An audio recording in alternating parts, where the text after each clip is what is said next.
Bonjour, je vous accueille aujourd'hui dans la cave d'Ossès pour vous présenter le vignoble du Beaujolais. Donc c'est un vignoble assez connu qui fait à peu près maintenant 25 000 hectares. Donc il est situé entre le sud du Mâconnais et la commune de l'Arbesle. L'Arbesle, c'est une commune qui se situe à peu près à 20 km à vol d'oiseau de Lyon au nord-ouest. Donc c'est un vignoble qui a bien sûr, comme les autres, pas mal d'antériorité. Donc on dit que c'est Jules César qui aurait amené la viticulture sur ces terroirs-ci, qui aurait été développé par la suite par l'abbaye de Cluny, qui a eu aussi une grosse influence en Bourgogne. Et donc les vins remontaient la Saône pour aller jusqu'à Lyon et atteindre tous les bouchons lyonnais qu'on connaît maintenant. En réalité, d'ici à ce que ça arrive aux bouchons lyonnais, il y a eu beaucoup de choses qui se sont passées sur ces terroirs-ci. Donc, notamment en 1395, il y a eu Philippe le Hardi, qui était duc de Bourgogne, qui a banni le gamay en disant que il montrait des vins qui étaient austères, rustiques, avec peu d'intensité et vraiment juste ces caractères amers en fait quelque part. Et en le bannissant, le gamay qui était du nord, enfin plutôt dans la Bourgogne, est descendu se réfugier donc au niveau du Beaujolais. C'est comme ça qu'il est arrivé sur ces terroirs-ci. Et effectivement, sur les terroirs de granit et de schiste du Beaujolais, il s'exprime vraiment différemment que sur ceux de la Bourgogne. Donc on a cet événement-ci, mais on a eu également des guerres, des changements politiques et notamment le phylloxéra qui ont permis à cette région d'évoluer différemment. Donc pour ce qui est du phylloxéra, c'est en fait ce petit insecte qui a détruit le vignoble français à la fin du 19e siècle. Donc en fait on a eu une personne qui a vraiment permis de contrer cet insecte-là, c'est Victor Pulliat. Donc il était originaire du Beaujolais et il a fait des essais de porte-greffe américain. Donc c'est-à-dire que cet insecte provient des États-Unis. Il a été amené en France et par la suite, ce que Victor Pulliat a voulu faire, c'est de prendre la base du cep de vigne américain pour venir greffer par-dessus la base de la, enfin pas la base, mais le haut de la vigne française. Donc ici, vous avez toutes les racines qui se trouvent, et on va avoir les insectes qui vont vouloir venir pour manger le haut, qui est très sensible à ce phylloxéra, mais en fait le bas est un bas qui vient des États-Unis qui s'est déjà adapté à venir contrer le phylloxéra. Donc les bêtes ne peuvent plus venir monter et détruire notre beau vignoble. Donc ça a été vraiment un événement marquant parce qu'on a détruit une bonne partie du vignoble avec ce petit insecte et la solution a été trouvée par une personne qui venait du Beaujolais. Ensuite, il y a eu un autre changement en 1951 est posé un arrêté.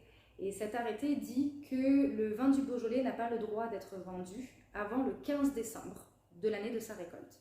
Donc les vignerons qui avaient l'habitude de le vendre avant se sont retrouvés un petit peu perdus parce que c'est vrai que ça leur permettait aussi de renflouer les caisses.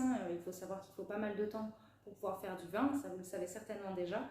Et donc c'est vrai qu'avoir de la trésorerie qui rentre rapidement, c'est plutôt appréciable pour les domaines viticoles.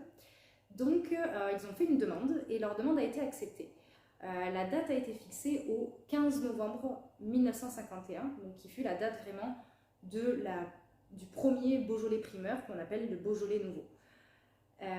Par la suite, pendant quelques années, ça a toujours été 15 novembre. Maintenant, c'est le troisième jeudi du mois de novembre. Donc c'est là que vous retrouvez vraiment, à partir de minuit ce jeudi-là, la vente des Beaujolais nouveaux, comme on les appelle.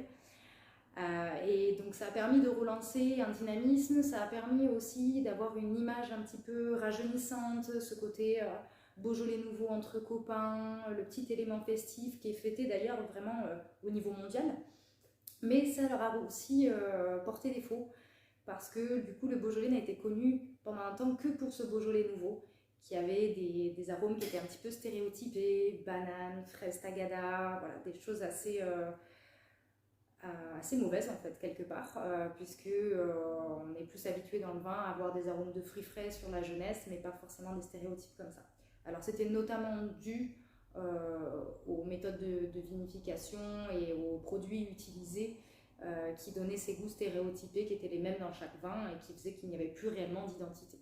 Actuellement, honnêtement, je vous invite vraiment à redécouvrir les Beaujolais nouveaux parce qu'il y a des choses très bien qui se font et qu'on est déjà sur des très jolis Beaujolais avec bien sûr toute l'intensité de la jeunesse.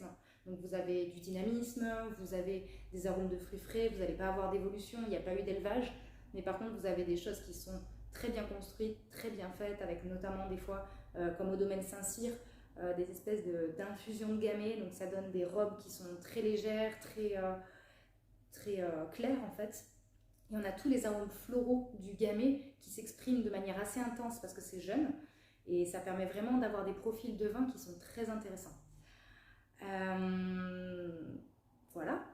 Donc maintenant, le Beaujolais, il est de plus en plus remis en avant par rapport à ses crus. Donc il y en a 10 dans le Beaujolais. On a Juliénas, Chénas, Saint-Amour, Brouilly, Côte de Brouilly, Fleury, Régnier,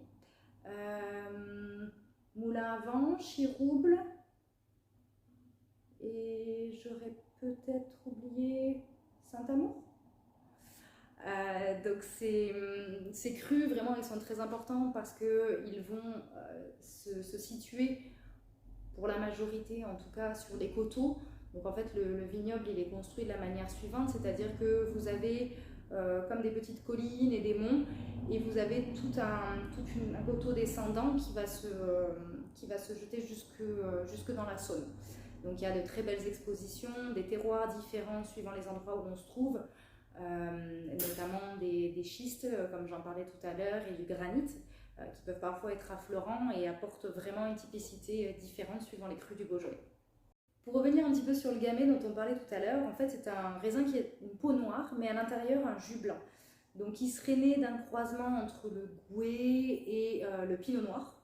Donc le Gouais, c'est un cépage blanc qui a pratiquement disparu, mais qui est quand même en fait à la base de beaucoup de cépages européens. Donc c'est voilà, de là qu'il vient. Et c'est un cépage qu'on dit précoce, c'est-à-dire qu'il va débourrer, donc il va faire sortir ses bourgeons et puis par la suite ses fleurs, etc. Son évolution va se faire assez tôt dans l'année. Donc forcément, on se retrouve avec un cépage qui est très sensible à la gelée. C'est ce qui est arrivé notamment en 1880 avec un phénomène qu'on a appelé la gelée noire et qui a dévasté la récolte de cette année-là. En Beaujolais, il y a deux méthodes de vinification qui sont assez identitaires. Ce qu'on appelle la macération semi-carbonique et la macération carbonique. Donc en fait, ce sont des macérations, il y a une petite différence, mais en gros, le principe pour vous l'expliquer, c'est que quand on va récolter les raisins, on va faire attention à ce que les grappes ne soient pas écrasées.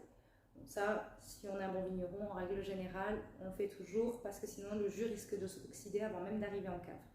Mais une fois arrivé en cave, on ne va pas faire des grappages. C'est-à-dire qu'on ne va pas retirer la rafle, qui est la partie végétale qui tient tous les grains de raisin entre eux. On va la conserver et on ne va pas venir presser le raisin non plus, chose qui est faite habituellement.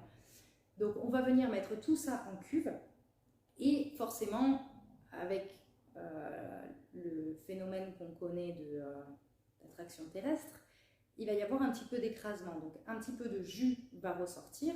Ce jus, touchant les peaux, va récupérer les levures qui se trouvent comprises sur les peaux et va commencer sa fermentation alcoolique. Mais une grande majorité des raisins ne va pas du tout être cassée, donc va rester entière et va pouvoir avoir ce qu'on appelle une fermentation intracellulaire. Donc une fermentation intracellulaire, c'est qu'elle se passe uniquement à l'intérieur du raisin. Elle ne se passe pas à l'extérieur. Donc à l'intérieur, on a ce qu'on appelle des précurseurs aromatiques qui vont être développés par la fermentation alcoolique et devenir des arômes. Et sur la peau, mais à l'extérieur de la peau, nous avons les tanins. Donc les tanins vont être très peu extraits au final avec ce mode de fermentation-là. Donc ça va nous permettre de garder vraiment ce côté très juteux, très léger, avec une belle longueur en bouche, mais plus poussé par l'acidité en réalité que par un caractère tannique. Donc ça, c'est vraiment quelque chose d'emblématique de cette région-ci, comme on peut retrouver par exemple les élevages sur l'île dans la Loire, ou par exemple les élevages sous voile dans le Jura. C'est vraiment quelque chose qui est identitaire. Je vous remercie pour m'avoir écouté jusqu'au bout et je vous donne rendez-vous en boutique.